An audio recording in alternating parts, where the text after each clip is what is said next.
How do you feel when you switch to Geico and save on your car insurance? It's like going to work on one Thursday morning and thinking to yourself, just one more day until Friday. But then somebody in the elevator says, Happy Friday! Then you check your phone quickly and discover today is actually Friday. So yes, Happy Friday, random stranger in the elevator. Happy Friday indeed. Yep, switching and saving with Geico feels just like that. Get more with Geico. How do you feel when you switch to Geico and save on your car insurance? It's like going to work on one Thursday morning and thinking to yourself, just one more day until Friday. But then somebody in the elevator says, Happy Friday! Then you check your phone quickly and discover today is actually Friday. So yes, Happy Friday, random stranger in the elevator. Happy Friday indeed. Yep, switching and saving with Geico feels just like that. Get more with Geico. The following podcast may contain discussions supported by science that may be considered dangerous to some listeners and conspiracy theorists. Discretion is advised. The Three Down Greencast is brought to you by Lucky Bastard Distillers, Saskatchewan's premier distillery, and by the Pile of Bones Brewing Company, brewed in the heart of Regina.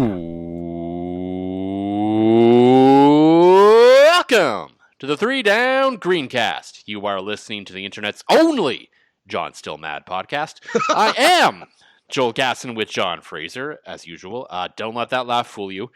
We will get to the Grey Cup later in this episode. As there is pain behind that laughter, and even a week later. And it's funny, in our preamble, it's almost been stewing. It's like it's been in a slow cooker all week, just waiting and waiting and waiting. Well, one of our 7 listeners, Dave, came by with his gift of 4 Zach Collaros oopsies, which, by the way, that is an all-time troll job to show up with 4 turnovers at a guy's workplace. Like, Dave was like the favorite person at his Toyota that day. Like, because everybody I work with is like, so Dave comes by with the 4 turnovers that he called oopsies. And our new car sales manager and one of our senior sales guys they're both big Ryder fans. And they saw that and just died laughing. So kudos to you, Dave. But yeah, no, don't let the laughter fool you. I am still very, very angry. Yeah, we meant to record sooner, but things came up. My usual post-Grey Cup sickness when I am there kicked in a little bit. It's still not fully gone, but we will power through for the sake of letting John finally get this off his chest before he just spontaneously combusts like on the episode of South Park. Yeah, we're actually, it's funny, as I was going through all the numbers I did, because apparently now when I'm angry, I do spreadsheets. Yeah, still full of rage. We are near spontaneous combustion. Yeah. So we will, of course, get into that a little later. A little bit of Ryder news to get on as well. A couple of some names in the coaching carousel right now. So Jeremy O'Day met with the media on the way out before the end of this sort of calendar year for them, this season for them, before they turn and look towards 2025. And so we'll get into that in a little bit more. But something's going on the internet lately. Yes. So I guess we're going to call this a little bit of podcast business, I suppose, yes, as we open the show today. Because quite frankly, I don't really have anything off the top of my head, and we discussed this before the show even started, that is ridiculous enough to worth talking about. We could really get into the Big 12 tiebreaker scenarios if we wanted to, but I think most of our listenership would get lost in the weeds on that one. That's a little too inside baseball even for the 7 of you. We'll keep that between me, you, and Plaster. We'll keep talking about that. It's complicated, but it's fun and it's chaotic. Essentially, about half the conference still has a chance to win the title, which makes it the best conference in college football. Yes, by a mile. By a mile. So if you haven't been paying attention because you're not that online, congratulations. Your life must be incredible. And I mean that. That's not sarcastic. There's been a migration of sorts going on over the last, couple of weeks. People ditching Twitter, X, whatever the hell you want to call it, for Blue Sky. Same kind of idea, like short form, text-based, share your thoughts, talk about stuff sort of platform.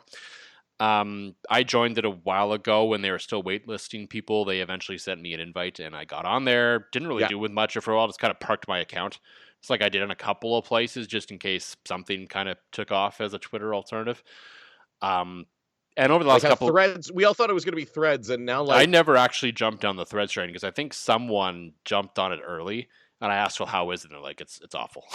So I was like, okay, I'm just not going to bother with that one. I didn't. It's like Instagram without the advertising. The algorithm has like I mean, I'm fairly complicated with the algorithm, but I mean, if you give me like 90s, 2000s wrestling, barbecue, drinks, and pretty women to look at, I'm generally pretty happy.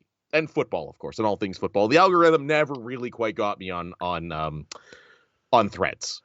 Fair enough. And I've heard that's just basically it's Instagram without pictures, and that's basically, well, what's the point of that point? Exactly. So Blue Sky's taking off. I have not fully decided when I'm going to ditch Twitter, but it is probably coming at some point in time that I can't determine at this point. It's kind of going to when it's feel like it's just more natural to be there, and it's kind of getting there. So if you do like following me online, like I'll still post links and the important stuff to Twitter if that's where you are for now. But sort of thoughts, if you care about what I think about anything, will kind of be moving over to Blue Sky. I kind of started with it at the Grey Cup just as like a trial run to see how I felt about it. And I think it was basically fine. I think I got more or less sort of the same level of engagement I normally got, but with, a fraction of the people following me at the moment. So I think I'm going to stick there. It seems everything's fun. It's like, it's old school Twitter. It feels fun again. And I know there's lots to talk about, and I'm sure some people may even comment towards this about us. Like, it's not about the echo chamber. This isn't about keeping, certain political thoughts off the internet or anything like that, or out of my bubble. I mean, number one, all social media is an echo chamber, so just get over it. Number two, and I can't really relate to this as a white cis male. Basically, when I say something on the internet, people leave me alone. That's fair. Yeah. There are a number of people in our society, whether they be women, trans, LGBTQ, whatever. Basically anything they say is this complete bombardment of trolls and bots and just some of the worst garbage you will ever see on the internet. And you can actually do something about that on Blue Sky. So it's not to say that this stuff won't make its way there. It for sure will. But the mechanisms actually exist to do something about it. And the company appears to be very proactive about it as well. So for everyone's sake, quite frankly, for a lot of, for any of our listeners, any of our readership that does not want to put up with that anymore, I am on their side for that regard because, again, my experience on social media, I know, is very different from a lot of people's. Yes. And I can understand that and decide that I'm not going to be part of a platform that essentially encourages such behavior. Well, and the shift too, and I mean, you're right. I'm like you. I acknowledge everything's an echo chamber and things like that. But like the rules to change that I can now see tweets from people I blocked. I'm going to be honest with you. If I'm going to be on a platform, I don't have to see what Michael Ball is saying.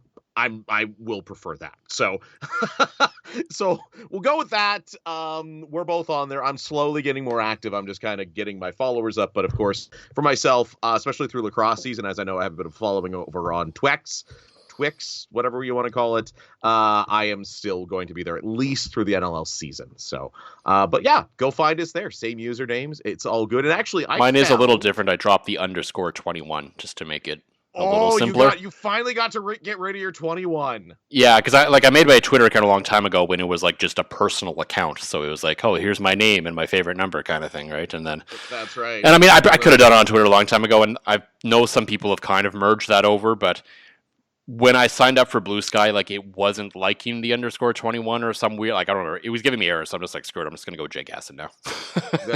that's fair. I've got it's still Fraser PXP, which thankfully I've managed to secure everywhere. Just be glad though that like your original personal one wasn't like I love hot chicks with an X21. I did initially set it up with the same name as my Xbox gamer profile. Mm-hmm. But then I did eventually change that kind of once I got more into media. So that's fair. Mostly because you don't want people finding you. Like, could you imagine if you're like playing some Halo one night and somebody who doesn't like your opinions on Zach Collaros all of a sudden's in your lobby going, "Hey, Zach's the greatest." Well, luckily I don't really play with a mic, and if I do, it's with friends and we're in our parties, and it's a private party, so they're not gonna get the wind to talk to me that way anyway. So. Oh man, I can trust you. The Zach Collaros defenders will find you, Joel Gasson, I know. And they will hunt you down. Absolutely. We will get into that. Other piece of podcast business before we go. No definitive timeline on it yet. It's going to kind of depend on how the next 2 weeks go for the Riders, if there's anything worth talking about. As you may know, throughout the off season, we're not necessarily every week.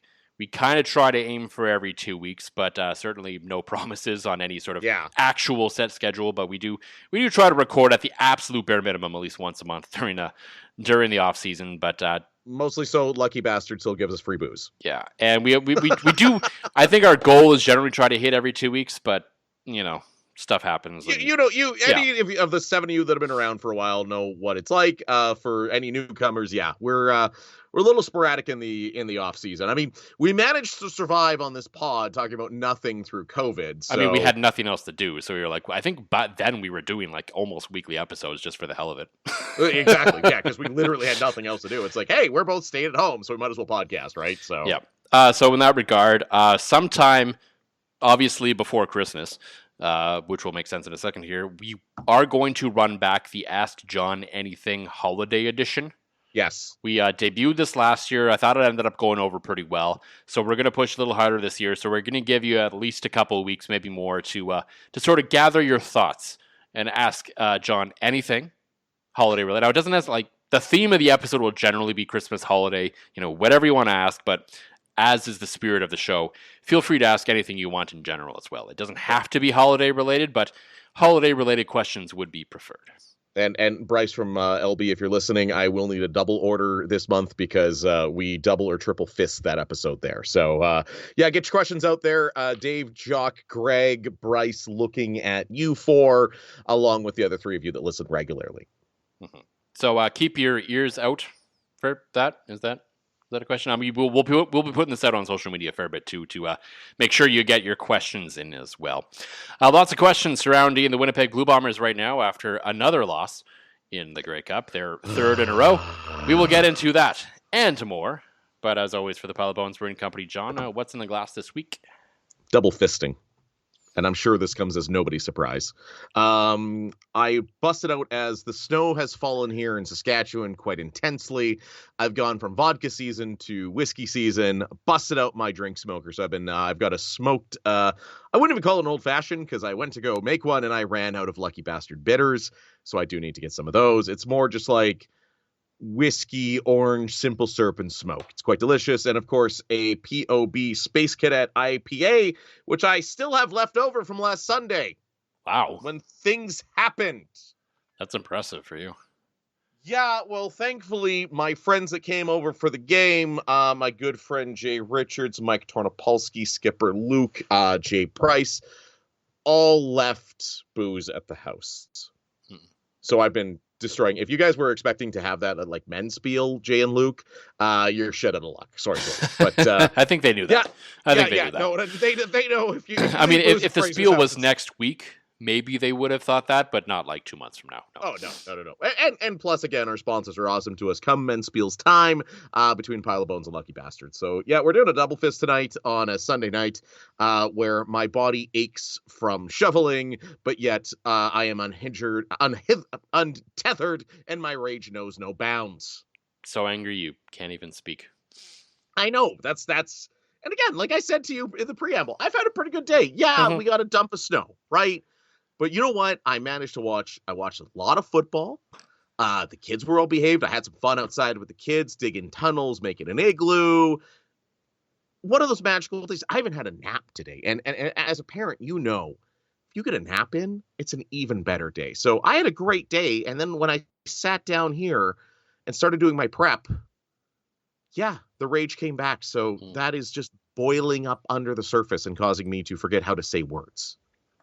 Fair enough. For me, kind of taking it easy post Grey Cup, which I tend to do because Grey Cup gets a little interesting.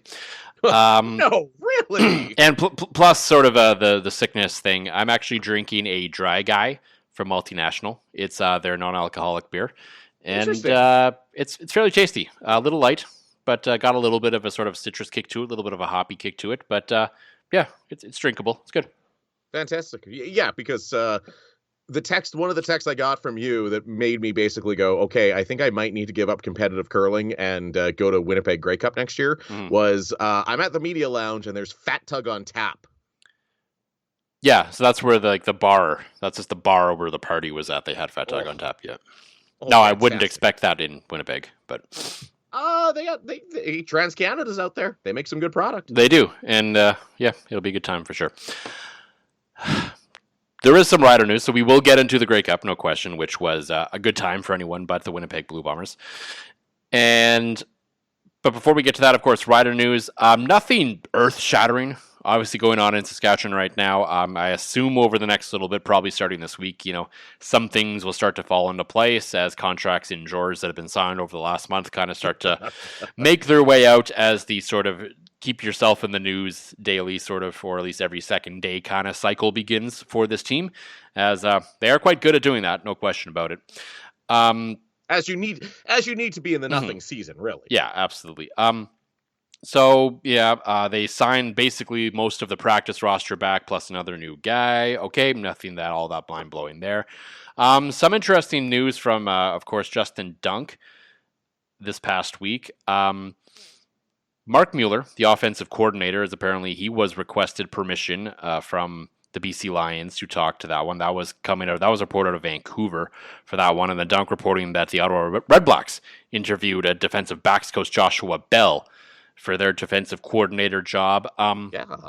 Nothing too, I think, surprising there. I don't think, I think people maybe get a little tense about that right now, but, interviews and requests to speak to guys doesn't necessarily mean that they are these guys are on the track to be hired. You would hope that these teams that are looking to fill these jobs, especially a head coaching job, would be talking to a lot of guys.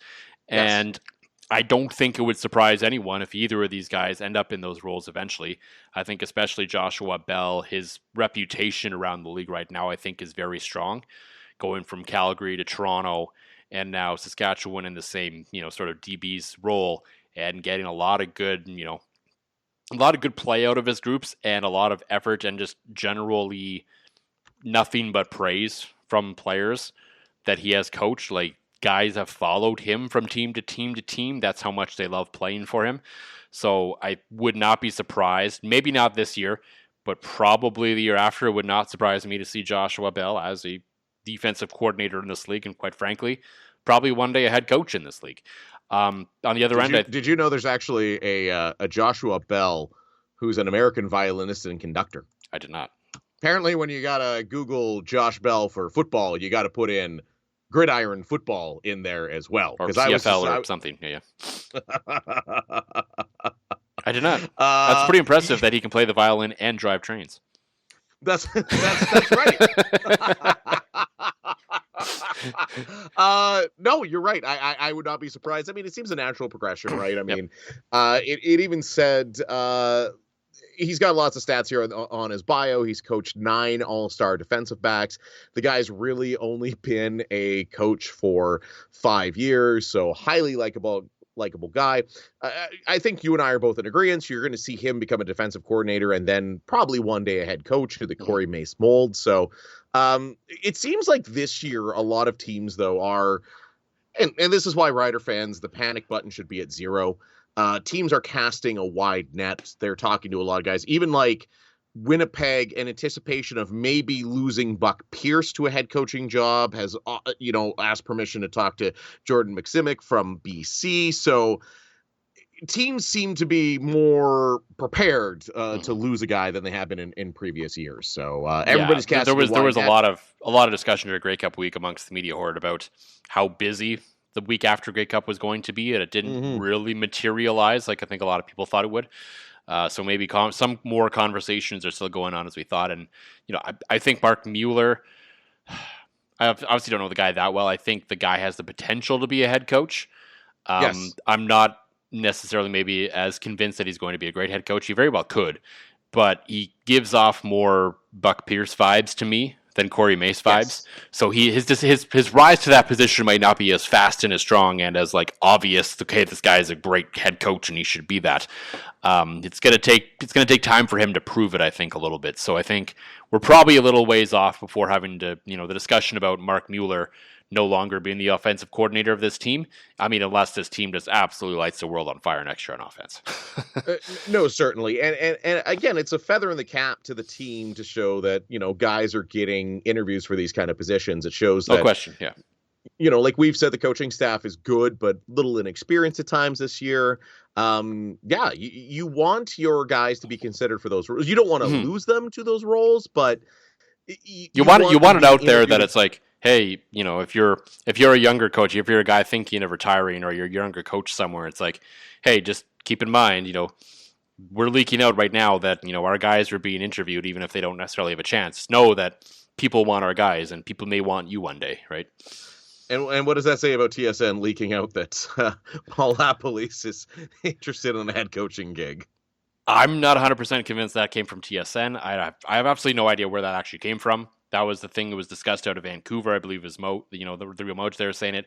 And it was like, okay, I mean, head coach in BC, like I could see offensive coordinator maybe. To me, that whole Paul Lapolis is sort of in the circle of candidates here, is an agent trying to keep his name in sort of the coaching circles a bit. Certainly. That's how I feel anyway.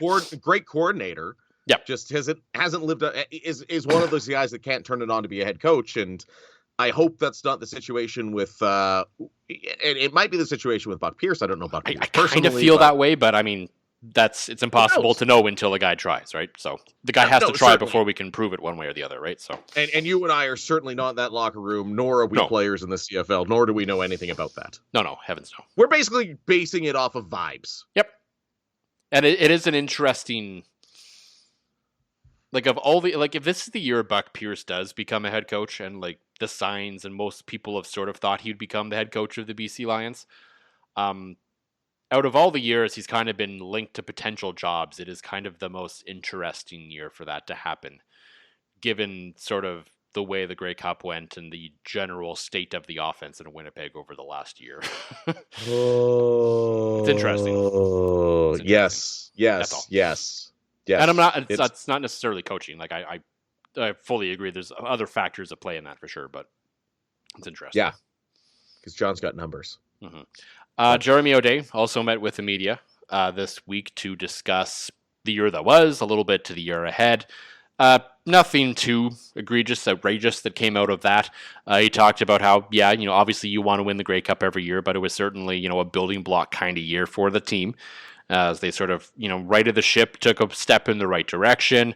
Nothing affirmative on Trevor Harris. They were, quote unquote, hadn't started the process of evaluating guys, which I don't believe. But anyway, I'm fairly certain they know whether they want Trevor Harris back at this point. The question is whether Trevor Harris wants back or not as well. So there's still talks to be had there, whatever, that's fine. The only sort of real a couple of interesting things. Number one, O'Day wasn't entirely sure if the Riders are going to be under sort of the first floor of the salary management system, or the luxury tax, the salary cap, whatever you want to call it. Right. Because they did have a number of injuries this year, and a lot of guys didn't spend the full time on the six or any time on the six during those injuries. So, like, I think if the Riders are over, it's not going to be a stupid amount. Which, no, it'll be the dollar for dollar fine. They're not any risk. And like, I'm thinking like not even, probably not even 10 grand, right? Like that's probably that small of a different sort of thing. It's not like this is 2013 year where all the chips are in the middle that they said. And they're not going to be BC Lions Open where there's people openly talking about loss of draft picks there. So yes, all to lose in the West semi. Yeah. So that sort of came out. And also, he was asked by the Leader Post, Taylor Shire, of course, someone was going to ask the question about Vernon Adams Jr., who is going to be on the market, is currently on the market, as the BC Lions have said they will trade him, but they won't take his thoughts into consideration about where he wants to go, which I don't know if that's actually true or not. I do not blame the Lions for saying that publicly, because if you say, well, yeah, we're going to trade VA to where he wants to be traded, suddenly your entire leverage, whatever leverage you have, which I don't think is much right now, quite frankly, given the number of teams who will actually be looking for a quarterback, is gone. So, of course, they're going to come out and say, we'll trade him to, we'll do what's best for the team, is essentially sort of what they said, right? Which they are in their right to do, and they very well could be doing that. But publicly, I understand why they wouldn't come out and say, "Oh yeah, we're gonna listen to what Vernon Adams wants in this." But because you can't. No, in his spot. No, like if they came around and said Nathan Work's on the table, then perhaps you take into that consideration a little bit. If he was, if the shoe was on the other foot, and Nathan Work's on the table, you're probably going to get a lot of interest from teams who currently already have a quarterback as well. So then maybe you consider Nathan's thoughts a little bit in that scenario. Certainly. Anyway, basically, O'Day said that he had not talked to the BC Lions at all yet. Which you can read in which, and he made it sound like he wasn't going to be picking up the phone, but if they called, who knows?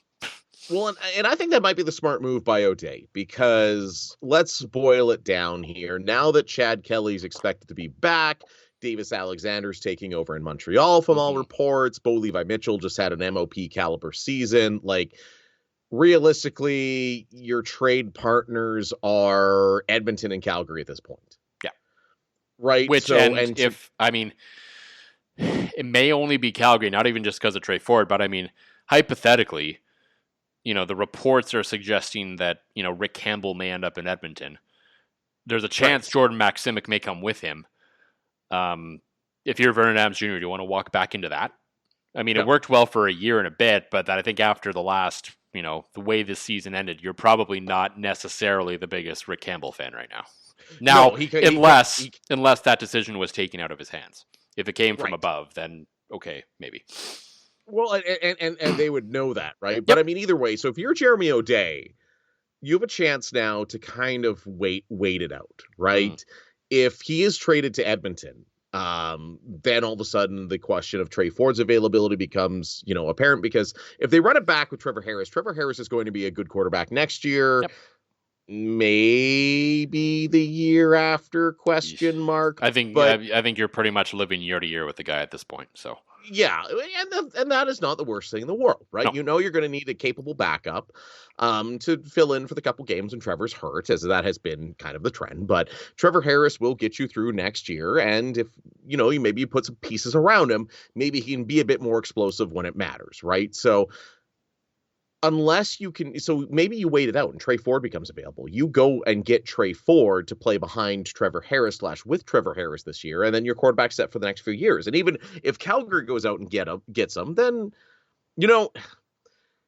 and maybe it's because I've been watching NFL all day, where I see the resurgence of Sam Darnold, I see the resurgence of, Baker Mayfield, that maybe I think that just maybe, with his old OC, that maybe if Vernon Adams goes to Calgary, that, Jake Mayer could maybe be revived in Saskatchewan as a backup quarterback. I don't know, right? But I think if you're Jeremy O'Day, the price tag to get, if Vernon Adams traded Edmonton, the price tag to get Trey Ford is going to be next to nothing, and the price tag to get Trey's going to be a free agent.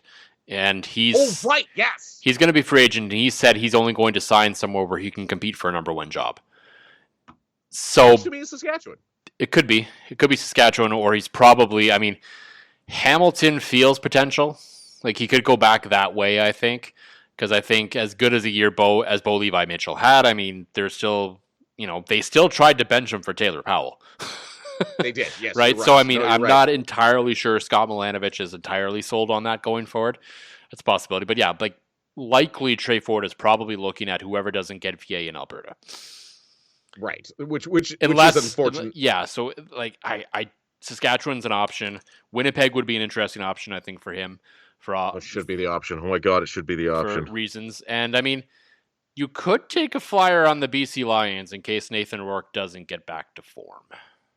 How do you feel when you switch to Geico and save on your car insurance? It's like going to work on one Thursday morning and thinking to yourself, just one more day until Friday. But then somebody in the elevator says, Happy Friday! Then you check your phone quickly and discover today is actually Friday. So yes, Happy Friday, random stranger in the elevator. Happy Friday indeed. Yep, switching and saving with Geico feels just like that. Get more with Geico. That's fair. Right. That's like that. Fair. Everyone's just assuming that Nathan's going to be great next year. And I'm kind of one of them. I expect with a full camp and everything involved with their system that's probably going to change, you would expect that he would be better. I don't know if he will necessarily ever be the first Nathan Rourke we ever saw in this league, but he should be better. But what if he's not? Right? But the dude also went through 6 playbooks, right? No, I know. No question. If you're Trey Ford, you go Jonathan Jennings to BC on a 1-year show me contract. Yep. Why not? Yeah. Right? You win the job there. You can ask for all of the money from multiple teams. Because let's face it, I feel like this is a bad offseason to be a CFL quarterback. Like the backup carousel will move around, and if you're like projected to be a backup, you'll be fine. But yeah, like starting jobs aren't really out there right now. No, but I feel like a year after they will be, like, because Trevor Harris is going to be like, no, it's going to happen again. Like every few years in this league, the carousel hits and it hits hard, right? Yeah, exactly. I don't feel like Bo Levi Mitchell, although he had a great season, has a ton left. I'm about to tell you why Zach Collaros has nothing left. I mean, Montreal is an interesting option too, because it sounds like they're going to go with Davis Alexander. Yes, from everything that we've read and been told, and which heard is probably, no disrespect to Cody, is probably the right move. But I mean, there's no guarantees that he's actually going to flush himself out and be a starting quarterback, right? So, no, certainly. I think there's an option there. I think Drew Brown is pretty established in Ottawa. I don't think he proved himself this year. You're obviously not surpassing Chad Kelly. No. Though he would be a savior in Toronto for a lot of reasons. But anyway. Yeah. And again, and we'll get into this with my Grey Cup rant, but did it just seem like Toronto gave more of a shit with Nick Arbuckle at quarterback than they did with Chad Kelly at any point this year? No. I don't think so. Maybe I'm reading into it, but like, they were great in the playoffs. Like there was, and like when Chad broke his leg in that East final, there were players like visibly upset on the field.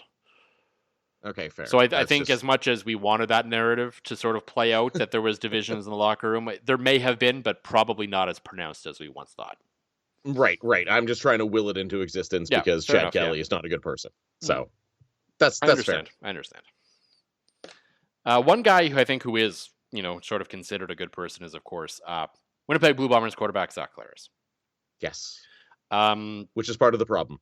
Mm-hmm. The Grey Cup has passed. It's been about basically a week, almost to the hour, that the Grey Cup ended. The Toronto Argonauts won, I believe, their 19th in franchise history in a game that very few gave them the chance. I picked Winnipeg to cover the spread in that game just because I had to in order to try to beat Ben Grant in that spot.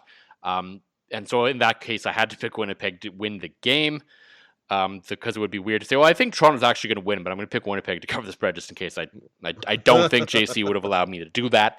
But I just had this sneaking suspicion all week. Like I kind of bought into some of the stuff I was hearing about Winnipeg that, they felt ready. It was very much a business trip. This was, they were more locked in than any other game before. They knew that if they lost this game, it would be like a huge knock on sort of their reputation, et cetera, et cetera, et cetera. But I was always just like, yeah, but Toronto plays really well against Winnipeg.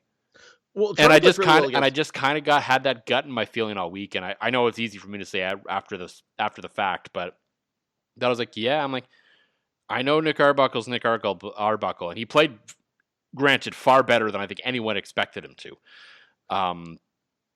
But I had this feeling in my gut that I'm like, Toronto might win this game.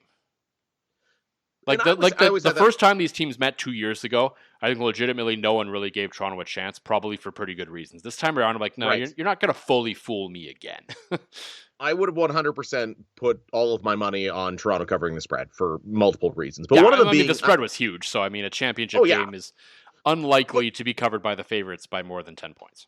But I didn't buy into the narrative either that, Nick Arbuckle's like Ryan Dinwiddie. No, Ryan Dinwiddie made his first career start in the Grey Cup. Entirely. Like, it would be like, had they put, who's the other kid? Bryant or whatever his name is. If they had to put him in that game, then that's a different scenario, right? 100%. Completely different. But like, Nick Arbuckle's a veteran. You knew he was going to come out. There was some poise, and Nick Arbuckle had been there before. Now, before we get into it, like the game itself, yes. And we're going to get into Zach. I think it's fair to get into Zach because for 3 quarters of that game, everyone remembers what happens in the fourth, and we'll get into the fourth quarter. But for the first 3 quarters, the guy had only thrown for like 100 yards too. So let's not brush over the first 3 quarters as he was only bad because of his finger. No, he was bad. He was bad all game. He was bad all game. The finger's not an excuse. He was bad and got worse because of the finger. But the finger situation, including. Go on. Like I got about 6 texts, including one from you that said "Bad Zach's here tonight." Yeah, you could tell pretty early. Actually, one of my friends who was over was like, we were up 10 when we were up at halftime. I'm like, we're not winning. He's like, you need to stop your negativity or I'm going to punch you in the head. right? And I don't have a violent friend group, but like, No. I had that feeling. I've seen this story before. I've seen this story in the postseason before. I've seen this story in the regular season. All postseason, Toronto was down at the half and came back to win. And then, Well, none of the leagues were huge, obviously, but this is what they've done. And Toronto looked like a better football team. Yeah, to me, well, I mean, Toronto should have been up at the half. They were clearly the better team in the first half. And to me, the key moment, the actual key moment, the finger, there's the interceptions, the pick six, like there's all sorts of things that happen in this game, but low key, sort of the biggest moment to me in that football game that allowed the Toronto Argonauts to stay in it was the Bomber drive after they were up 7-3. So the Argos strike first with a field goal. Winnipeg eventually comes back, scores a touchdown. They force a 2-and-out. I believe it's in the first quarter. Yes. And Winnipeg's driving again. They're driving and driving. Like, this back-to-back real easy drives, and I'm like, okay, if Winnipeg scores a touchdown here, this route is on. Yes. And instead, Toronto buckled down. They got the stop. They forced the field goal, make it 10-3, and I was like, okay, game on. Like, that was that moment. If Winnipeg scores that touchdown right there, I believe they go on to win easily and they cover the spread. But Winnipeg got that stop, and Toronto got that stop, and that just sort of opened the door for, Toronto to hang around for the first half. I don't think they win that game even if they score there. And the reason do. I say that is, for whatever reason, the coaching staff, and they've seemingly done this, and I've ranted about this on this very podcast here at the beginning of the season. It's like they keep giving Zach the ball no matter how well Brady is doing, right? It's almost like you're like, yeah, we got to get Zach Collaros going. We got to get him going. So you keep feeding him the ball when Brady Oliveira is averaging 8 yards a touch. Like, at one point, I remember looking at the guys in my basement going, why don't they just go single wing and just let Brady run the ball? Because Brady Oliveira was running the ball all over them. And you have, the alleged number one player in the CFL with 9 completions. 9 completions. 13 if you count the 4 to the other team. But I just Winnipeg's defense showed up. Mm-hmm. Well, then that's why I think with like a 10-ish point lead that maybe they don't cover the spread, but I think they handle business from there on out and win. Well, because we know that Winnipeg is sort of that front running team. So if they get a good enough lead, they're hard to come back on. Right, but it just seemed to me like, I don't know if this was Mike O'Shea, if this was Buck Pierce, or whoever was in charge of this. It was like the prerogative was to give Zach the ball and not Brady. They never had control of the game. When they have control of the game is when they're at their best. So they didn't get it. So they kept trying to do dumb things rather than doing what they do well.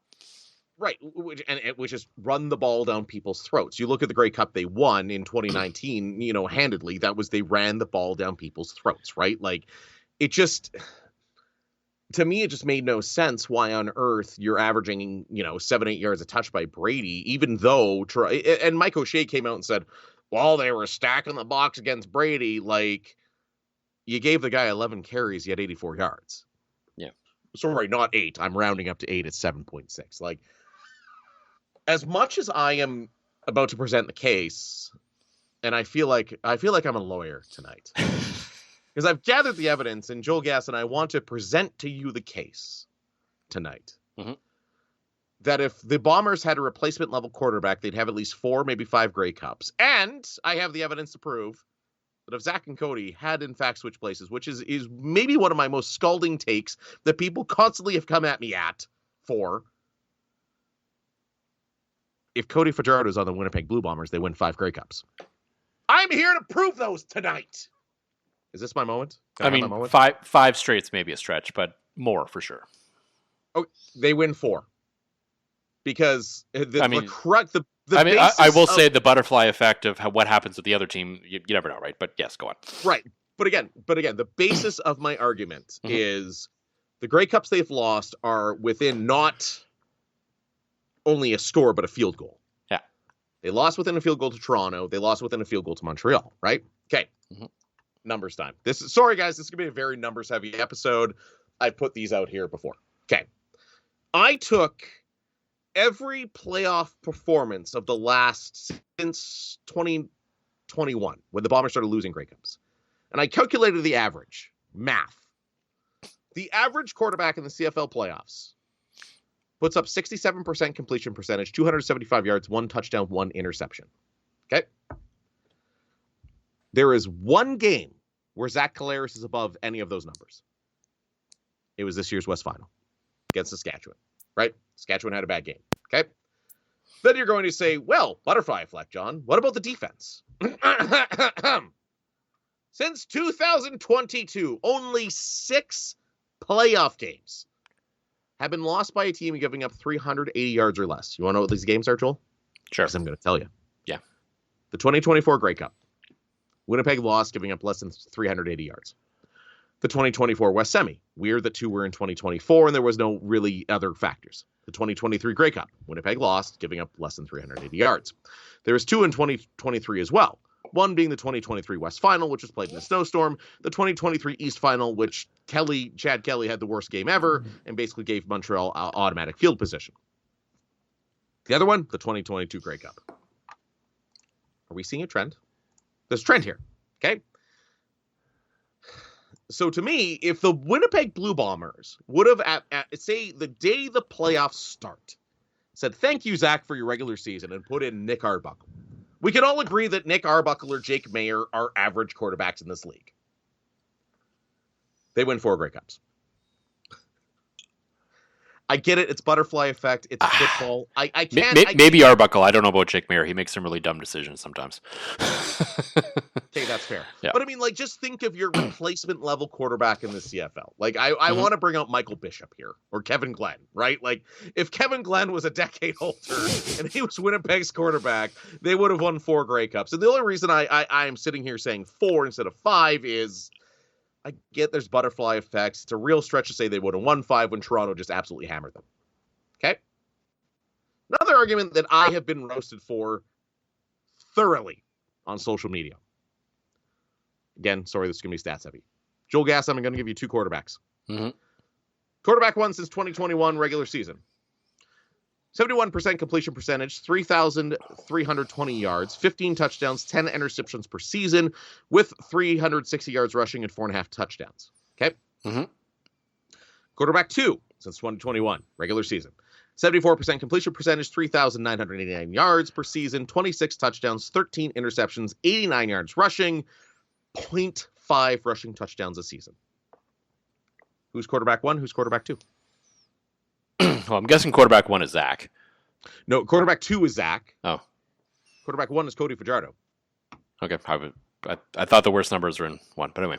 Okay, yeah. Right. The numbers, Kate, I will admit, we're talking 600 yards less per game, which over a 18-game season is basically about 40 yards. Okay? But we're also talking a lot more rushing yards with a similar touchdown to interception ratio. So Zach does have a decent regular season. He has a good, very good regular season, but even Cody, and Cody's brought down by the fact he had 2 bad years with some very bad Saskatchewan Rough Rider teams, right? And missed like half this season.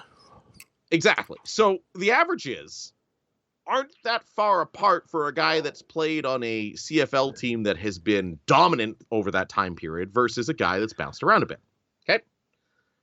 In their last 6 postseason games, quarterback 1, 66.4% completion percentage, 209 yards, 0.8 touchdown passes per game, 1.2 interceptions per game, and 3.3 rushing yards per game.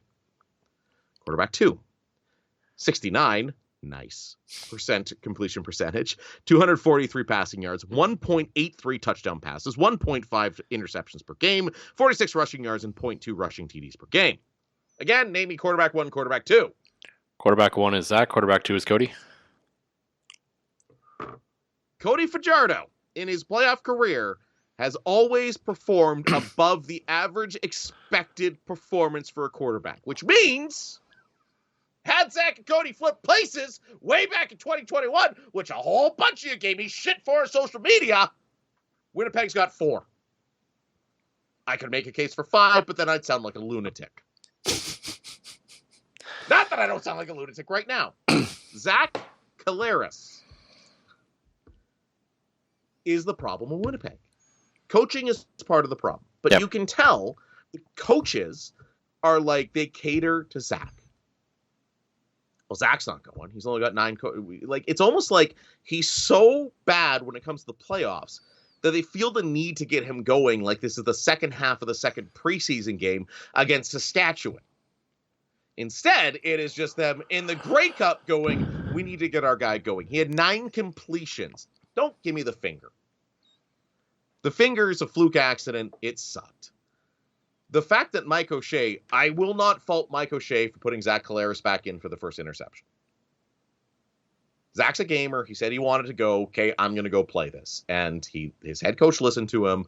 The second he floated that one, I would have gone to Wilson. But again, you didn't have a capable backup quarterback because guess what? You paid Zach Collaros $650,000 this year. And signed a guy who can't throw a football as your actual backup. Exactly. And then he got hurt.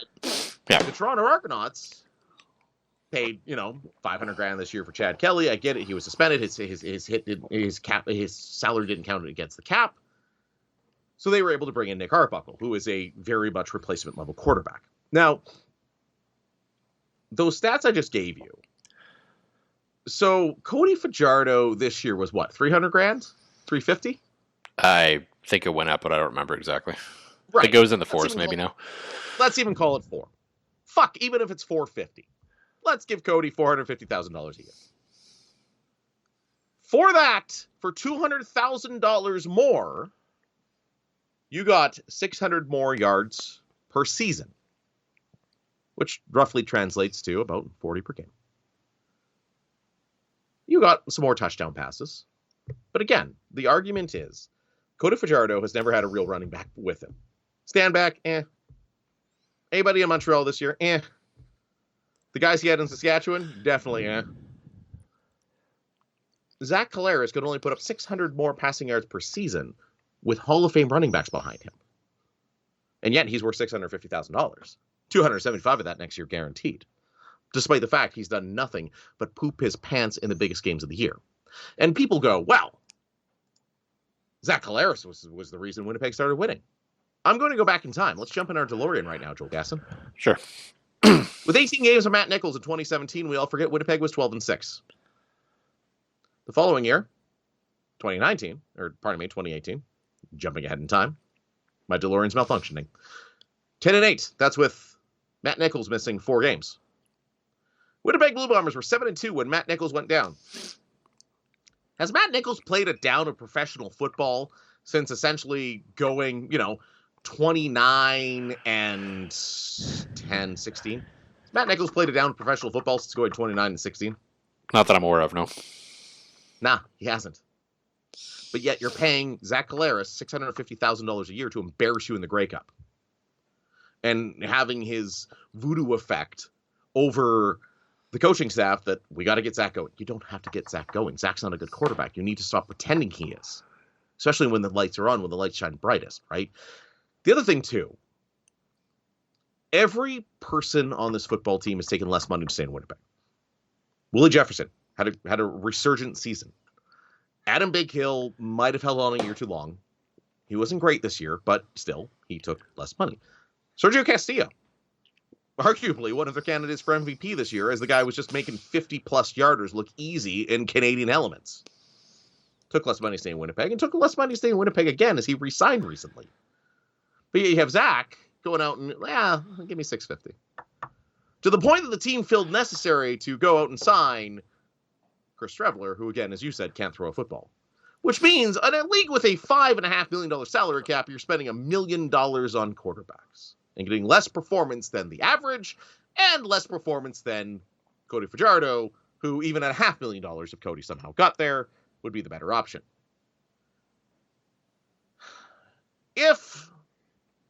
I know our 7 listeners typically agree with me, and I know a lot of people don't agree with me on social media, or agree with me when they hear this podcast. But I think it's unequivocal proof after this Grey Cup that if Zach and Cody switch places, which everybody said I was stupid for saying, Winnipeg wins 4 Grey Cups, the record doesn't change, and they're a better football team. They are legitimately a dynasty with Cody Fajardo, and yet you still have Zach Collaros holding them back, and you're going to watch Zach Collaros holding them back once again next year when they make the West Final in Winnipeg ahead of a Winnipeg Grey Cup, because they're going to spend past the salary cap to get there, and Zach's going to let you down again. When you should just go single wing, old school Iowa football with Brady Oliveira. I rest my case. I mean, Cody's going to be on the market probably, so I would argue they should go over and sign him. Oh my God. How great would it be? 18 games of sack, playoff start. Cody, you're the guy. I don't think you can quite do it that harshly. I don't think that'd be fair to Cody. You probably got it. You got to get him in the regular season a bit, but I don't disagree with anything you said. Like I know you and I are on the same page of this when it comes to Zach Collaros. And I'm glad that we've opened eyes, because even like people just look at quarterback wins, and I know you've spoken to people in the football media, and I will admit the discourse this year from everybody was like, yeah, Zach's good, but, and that's like the first year I've heard that. Mm-hmm. And I feel like mostly you being at the Grey Cup and pointing out to many respected media members going, hey, I know John's a little crazy, but I don't think he's wrong, has kind of helped our case. Yeah. So Anyway, I do think though, like this specific Grey Cup, and I know meta, big picture, the whole thing, Zach's a thing. There's no question about it. I do think the coaching staff really has to wear it in this one in Winnipeg, though, for the reason you said. Like I question even putting him out there for the first pass. Like I know Zach Collaros obviously wants to play. I get it. Yeah. But part of a coach's job is to tell a guy no when it's for the better of the team. And I think any other injury to Zach Collaros in that game, except maybe a concussion for obvious reasons, right, he goes back out there. But when literally the most important finger on your hand and you can't feel the football at all, sorry, if you're a quarterback, like you can't go out there. It's like people who make fun of, starting pitchers because they have a blister on their finger and not playing. Right. It's like, well, yeah, it's because they literally cannot throw the football right now without tremendous pain. Right. So I think that's a scenario where Mike's got to be better and he's got to say, sorry, like I know, I get it. But if we want to win this game, we need a quarterback who can feel the football in his hand. Well, and you can go out there, we can question the play calling and all that after the fact, absolutely. But, I mean, Mike O'Shea kind of has a history of this now. Like, this is the most egregious example, but, I mean, last year, he put in, Adam Bighill and Dalton Schoen in the Grey Cup for guys who were well below 100% for that game and had no business playing. I believe Adam Bighill even got burned in that game on a play. He did on a couple. Adam Bighill looked, and Bighill is one of the people I respect the most for his off-field endeavors, right? Like Bighill and Colin Hodgson know each other really well, and the amount of shit that Bighill does behind the scenes in Winnipeg, like it's remarkable. But when you're talking about winning a football game, especially a championship football game, sorry, sometimes a tough decision has to be made. And I know Mike said, oh, if it was a regular season game, he wouldn't have gone back out there. It's like, okay, but he still can't feel the football. Yeah, exactly. Exactly. I think that's a pretty important part of being a quarterback. Anybody that's ever thrown a football knows that your index finger in your throwing hand is the most important, probably the most important body part. Yeah, his shoulder's a little sore, his knee's a little banged up, his other hand is sore, he's, got, I don't know, a broken arm in his other arm, even fine, whatever, go back out there. You can probably even make if he's it work. Got like the quad bruise. Remember the famous quad bruise from Brett Favre when he played for the Vikings against the New Orleans Saints? Like you can be as hurt as you want, but again, it's the feel, it's the touch. That is, like you said, outside of your brain and a concussion and probably your throwing index finger. Those are like, even if it was a pinky, a ring finger, anything like that, you can get away with throwing a football. You can't get away with throwing a football with it cut open, like sliced open to the point it needs stitches. And so they could see the inside of it. Like this didn't sound like your sort of like paper cut kind of thing. Right? No, this isn't a blister. Like the guy's finger was sliced open. You could see his bone. You could see his meat underneath it there, right? And again, I know he was 0 for 3, and this, again, I might sound like a bit of a lunatic, but Terry Wilson, to me, made the right decisions, right? I mean, his first one should have been picked.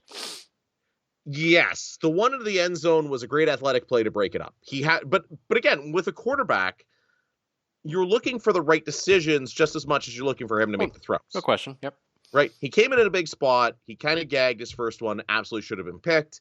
He's unprepared. I get it. But like the one he threw into the end zone, that should have been a touchdown pass. That Toronto defender. It was coming back on penalty, but yeah. Right. But that Toronto defender that leaps up into the air to break that pass up. Or, especially on first down, hey, why not, at least maybe run a screen to Brady Oliveira or something? Or again. Run the football? Yeah. You ran the football 11 times. Yeah. So I think this specific Grey Cup, and I know in my post-game column, I was very harsh on Zach, and I'm not backing off from any of that completely, but as I've sat back and reflected more on this game, I think this one sits far more at the feet of Mike O'Shea and Buck Pierce than it does Zach Collaros at the end of the day. Zach's still a part of it. It doesn't excuse his play through 3 quarters. But after that, it was still, even after the first pick 6, it was still a 1-score game. Mike had a chance to pull this thing out of the fire, and he didn't do it. No. And Mike O'Shea is the best friend that you want. The guy that is loyal to you, ride or die, will give the shirt off the back and stick behind you no matter what dumb shit you do. But sometimes he needs to realize he's not Zach's best friend. He's his coach. And again, with average level quarterback play, I think they win 4. With a coach that has the cojones to make the big coaching decision and act like a coach, maybe they win 5. How do you feel when you switch to Geico and save on your car insurance? It's like going to work on one Thursday morning and thinking to yourself, just one more day until Friday. But then somebody in the elevator says, Happy Friday! Then you check your phone quickly and discover today's actually Friday. So yes, Happy Friday, random stranger in the elevator. Happy Friday indeed. Yep, switching and saving with Geico feels just like that. Get more with Geico. How do you feel when you switch to Geico and save on your car insurance? It's like going to work on one Thursday morning and thinking to yourself, just one more day until Friday. But then somebody in the elevator says, Happy Friday! Then you check your phone quickly and discover today's actually Friday. So yes, Happy Friday, random stranger in the elevator. Happy Friday indeed. Yep, switching and saving with Geico feels just like that. Get more with Geico.